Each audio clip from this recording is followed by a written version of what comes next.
आम आदमी पार्टी लगातार अपना कुनबा बढ़ाने में लगी हुई है। इसी बीच पूर्व सांसद अशोक तंवर ने आम आदमी पार्टी के इंटेलेक्चुअल विंग के जिला अध्यक्ष धनराज बंसल के निवास पर शिरकत की। इसी मौके पर गुरुग्राम के पदाधिकारियों ने गर्मजोशी से उनका स्वागत किया। इस अवसर पर डॉक्टर अशोक तंवर ने जलपान के दौरान गुरुग्राम के स्थानीय मुद्दों पर चर्चा की और गुरुग्राम नगर निगम के आगामी चुनावों को लेकर रणनीति पर चर्चा की।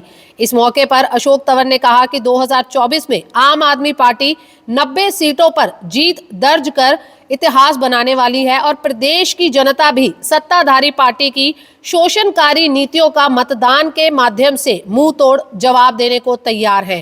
आज आप सब जानते हैं दीपावली का त्योहार भी आने वाला है और ऐसे में जहां त्योहार की शुभकामनाएं हम सब साथियों को देने के लिए जो पार्टी के हमारे पदाधिकारी है, हमारे आम जनता है, उनको देने के लिए यहाँ पहुँचे हैं, उसके साथ साथ इस गुड़गांव के अंदर समस्याओं का अंबार लगा हुआ है। सबसे बड़ी समस्या जो हमारे सफाई कर्मचारी हैं, 3500 सफाई कर्मचारियों को जब से हटाया है पूरे हरियाणा के अंदर, सफाई कर्मचारी हमारे भाई हमारी बहनें वो हड़ताल पर हैं और ऐसे में क्योंकि तकलीफ है उनको तो हमारा समर्थन भी है, लेकिन साथ साथ सरकार को कूड़े का प्रबंधन करना चाहिए क्योंकि पिछले लंबे समय से उसके अभाव में पूरा शहर जो है वो अपने आप में कचरा घर बन गया है। तो इसका समाधान जितनी जल्दी निकले उतना अच्छा है। बाकी आम आदमी पार्टी उनके समर्थन में खड़ी है और जैसा वो चाहेंगे हम वैसा उनको समर्थन देंगे। अगर उनको लगता है उनके लिए संघर्ष करना है तो संघर्ष भी करेगी पार्टी। बाकी हमारे साथी अलग अलग समय पर जाकर के समर्थन देकर के आए हैं और मैं तो सरकार से, खट्टर साहब से यही विनती और प्रार्थना करूंगा, जो इस विभाग के मंत्री हैं उनसे भी हम कहेंगे कि आप लोग तो अपने घरों में बैठे हो, दिवाली मना रहे हो, इन हमारे भाई बहनों को क्यों लंबे समय से संघर्ष करने के ऊपर मजबूर कर रखा है और उससे आम जन को भी बहुत समस्याओं का सामना करना पड़ रहा है। तो ऐसे में जल्दी से जल्दी समाधान करें ताकि सब लोग अपनी अच्छे से दिवाली मना सकें। बिल्कुल आप ठीक कह रहे हैं कि जब पीछे रामलीलाएं हुई वहाँ भी चारों तरफ कई जगह, मैं तो गुड़गांव में जिस दिन आया तो मैंने देखा कई जगह कूड़े के ढेर थे आसपास और वहाँ से निकलना दुभर था। ऐसे ही आज गुड़गांव का मैंने पूरा दिन हम सभी साथियों ने जाकर के देखा है, कई वार्डों में हम गए तो कूड़ा ही कूड़ा पड़ा हुआ है। इसलिए हम यही कहेंगे कि उनको, जो हमारे कर्मचारी भाई बहन बैठे हैं, उनको राहत दें और लोगों की समस्या का निजात ये सरकार को निकालना चाहिए। एक तरफ पूरा एनसीआर जो है वो गैस चैम्बर बन गया, यहाँ पर सांस लेने में भी दिक्कत हो रही है, ऊपर से कचरा होगा, तो दोनों का जो है एक डेडली कॉम्बिनेशन यहाँ पर बना हुआ है।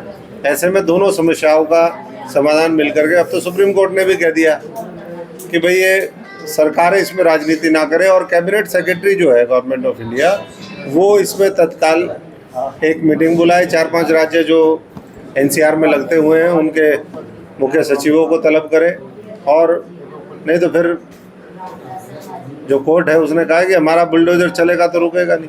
तो बहुत राजनीति होगी और ये सिर्फ हम सर्दियों के आसपास आकर के जब ये समस्या आती है तब समाधान करने की सोचेंगे तो नहीं होगा। और बहुत से देशों के उदाहरण हैं जहाँ के लोगों ने अपना जल, अपनी वायु, अपना वातावरण वो दूषित था उसको ठीक करने का काम किया। एक नहीं, मैं बहुत देशों का उदाहरण दे सकता हूँ। 2015 के अंदर हम बीजिंग गए थे, मैं और डेलीगेशन एक गया था। बीजिंग में हमने जाकर के देखा कॉलर शाम को गंदे हो जाते थे, काले हो जाते थे। 4 साल बाद उन्होंने बिल्कुल तस्वीर बदल दी।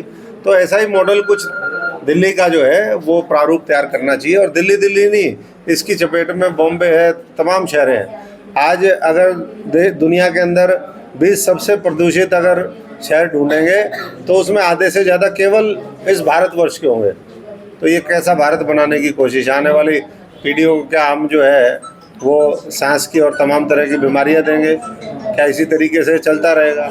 तो सरकारों को इसके ऊपर गंभीर चिंतन करना चाहिए और पूरा साल इसके ऊपर काम करना चाहिए ताकि हमारे नदियां ठीक हों, हमारा वातावरण ठीक हो, पीने का पानी ठीक से पहुंचे।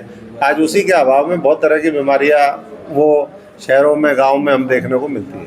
इस अवसर पर धनराज बंसल ने कहा कि आम आदमी पार्टी की यही खासियत है कि यहाँ पर कार्यकर्ता को बराबर सम्मान दिया जाता है और जब पार्टी का शीर्ष नेतृत्व इस प्रकार कार्यकर्ताओं के घर आकर आगामी रणनीति की चर्चा करते हैं तो कार्यकर्ताओं का भी मनोबल बढ़ता है।